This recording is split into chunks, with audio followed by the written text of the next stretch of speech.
Greetings, viewers, and thanks for joining me in the shop today.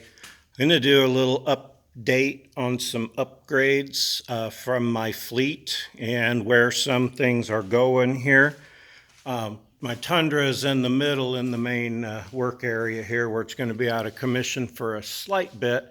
I did finally get a new windshield put in. I've got to tint the top of it yet, but that crack was getting so bad with the light reflections in my face. So anyway, that's new. That's sweet. I'm glad for that already. I've got a brake caliper sticking on this side. Kind of like to share things like the feel and things that you might notice so you can tell you have a problem, because this still goes down the road fine. Just kind of started feeling like it was pulling right a little. I noticed excessive brake dust on that wheel. Hard to tell, but compared to this one, yeah, there's like none on here, and that one's caked up. So that and a little slight buzzing in the steering wheel when the brakes are applied hard led me to this caliper being bad. Now I've ordered new calipers, rotors, pads for the front. I'm going to go ahead and upgrade the rears. I'm a Power Stop fan, you guys know that, so I did order their deluxe heavy-duty towing package rotors, their heavy-duty towing package pads, and their only caliper that they offer for this, which is their premium. And it's going to be red powder coated, but I really don't care about that. But they'll be pretty behind the wheels. Gonna stick with the drums in the back like I did on my 4Runner. So happy with everything I've used from Power Stop. I'm gonna try it on my Tundra as well. So I'll just have the upgraded drums and pads on the back. Now there's rust on the bed. The cab fortunately is not rusty. Underneath it's not real rusty. I talked once about the frame issue up here where the air conditioner drips on the frame. I did patch that to get me by for a little bit, but I am going to have to get in there and remove the exhaust and get closer and see what needs done. The exhaust was in the way. There's some lines in the way that were rusty, and I didn't want to move them.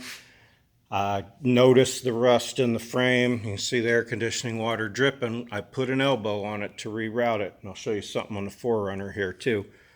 But I digress. I've had a brake line rust out on this. I've had one power steering line rust out on this.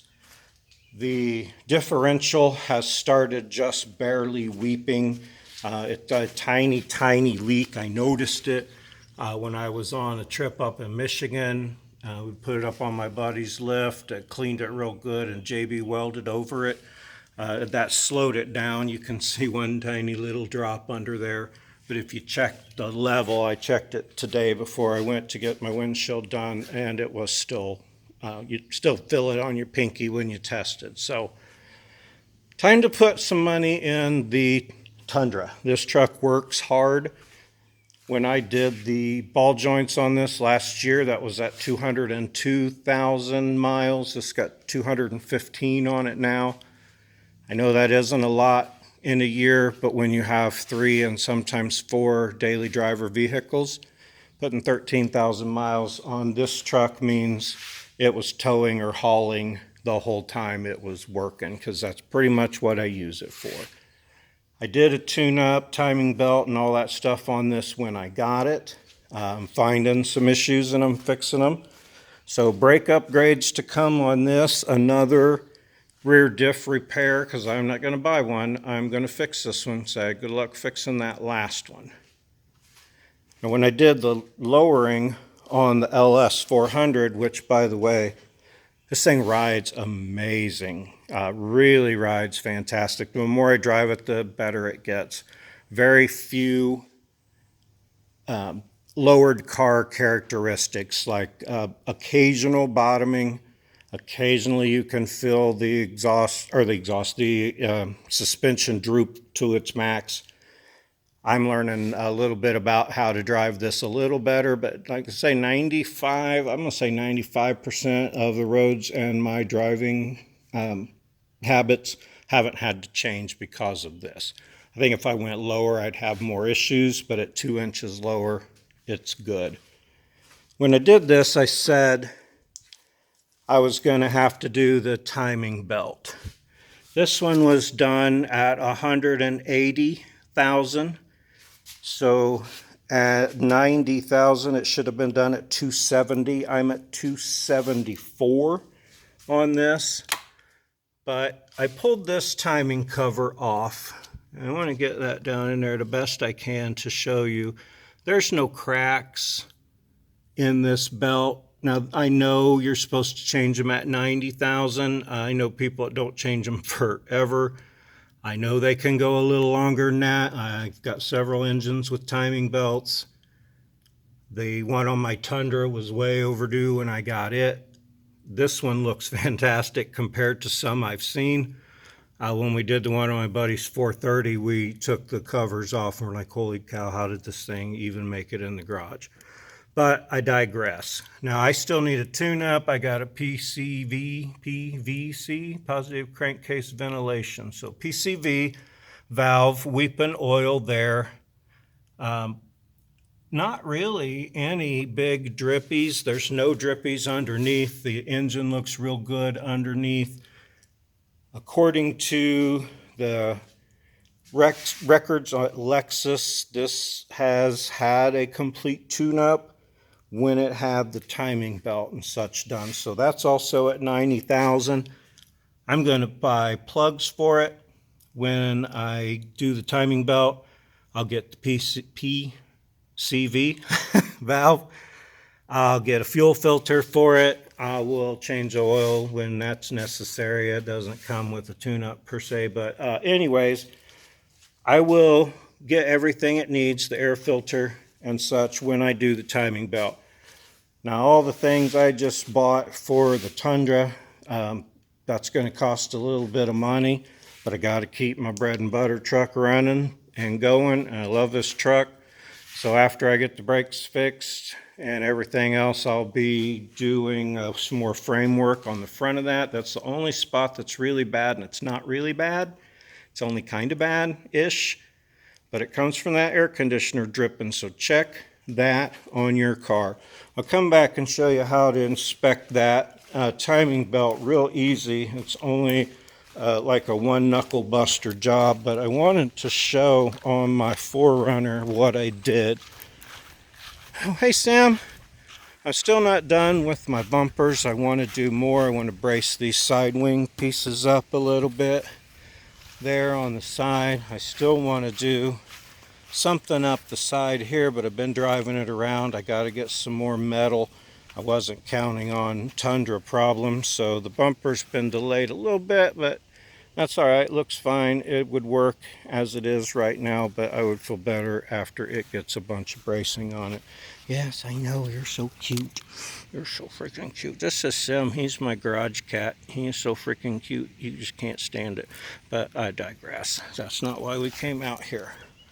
I wanted to show what I did with my air conditioning on this. It comes out. Oh, you can see it. It comes out of the firewall. This is after I had my AC done and I was driving around testing it, and I came back and realized it drips on the frame in the same place. Now, fortunately, I have an Arizona vehicle, that spent 99% of its life in Arizona before I got it, and it's not rusty. The frame back there is super solid. So coming out of the firewall, I took an elbow, which I'll pop the hood and show you, run it right through this little flappy thing here, and it exits over here outside and drips into the wheel well. So totally does not drip on my frame anywhere at all. Let me get this hood up and I'll show you those elbows. Okay, now I still haven't cleaned it up here from where they recharged my air conditioning, but they recharged it and it doesn't leak or have any problems. It's working great. You can't really see it down there. There's the elbow I put in, that rubber elbow there.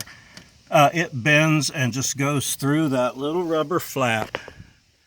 There's not a real good way to see it, sorry. But anyway, bring it through there, because you don't want it dripping on your frame causing rust, because the only rust through issue my whole Tundra frame has is right there. Now I know it had some rusty brake lines and power steering line. It did set outside its whole life before I got it. Let me close this hood real quick. But, excuse me, so yeah, Toyotas have some rust issues, no denying. Anyway, this one wasn't built in Japan. It was built in Indiana, southern Indiana, by actually a friend of mine who works there. So if you're watching this, you know who you are. And I never seen a smiley face on the front diff. You'll get that. So anyways, I'm not opposed to fixing rusty things as they go. I'm not going to fix the rusty bed. It has holes in the bed floor as well. I got a big thick rubber mat down there. Until it loses its hold, I'm not changing it. I just had it on the bump stops with a load of horse manure, and it hauled it just fine. No weird frame flex or anything. But you got to get that drippy water out of your frame. So anyway, onward to this. There are 4 bolts and an acorn nut on this cover. I just pulled it loose. I didn't take it off because you have to get those wires out of the way, which is fine. If you're going to replace it, unplug it. I just tilted it forward. There's one bolt hole down there. You can see the bolt hole, kind of. Yeah, you can see it down there. And there's one on top here. There's one here. There's one in an equal distance spot down the bottom. It's right below that little coil of wire right there. And then the acorn nut goes on that little spot right there in the front. So it's super easy to pull this back. The reason I wanted to inspect it, and I'm showing you this, I need to put some money into this car with the tune-up and such. It runs fantastic. It still gets great gas mileage. 275,000 miles. It's due for a belt and a tune-up, but I bet you I can get to 280 with 100,000 on that, maybe 280 and 500, but I digress. That's how you can inspect it. There's all these plastic pieces you have to remove. 4 bolts hold the big piece on the top, or 1 bolt and 3 nuts. This piece here is a great big plastic piece that goes all the way through. It's just held into some holes with pinch fasteners. There is 1 bolt there. This plastic piece here, you just lift off. So yeah, easy enough to check. When I get ready to do that, that'll be coming up. This vehicle runs great. I love the power stop brakes on it. It drives fantastic after the lowered suspension. I love my Tundra. It's a work beast. It just having an issue right now. So I work it hard. I certainly don't mind spending some money on it. I love my 4Runner. I'm getting it all ready for my trip coming up next month. Still got to work on the bumpers and things, but I wanted to share that little thing about the drippy air conditioner tube, because that can make a difference between your suspension rusting off and not. So when I get under there and pull shit out of the way, I might video that when it's not as frustrating a situation, but the Band-Aid I put on it makes me feel better for now. Fluid film everything in the winter. I learned about that. That's a whole nother thing. Thanks for tuning in today. Like and subscribe if you want to. It's hot as crap out here. Check the links if you want to. How hot it is has nothing to do with links or liking and subscribing, but I digress. I just appreciate y'all tuning in. Hope you have a great day.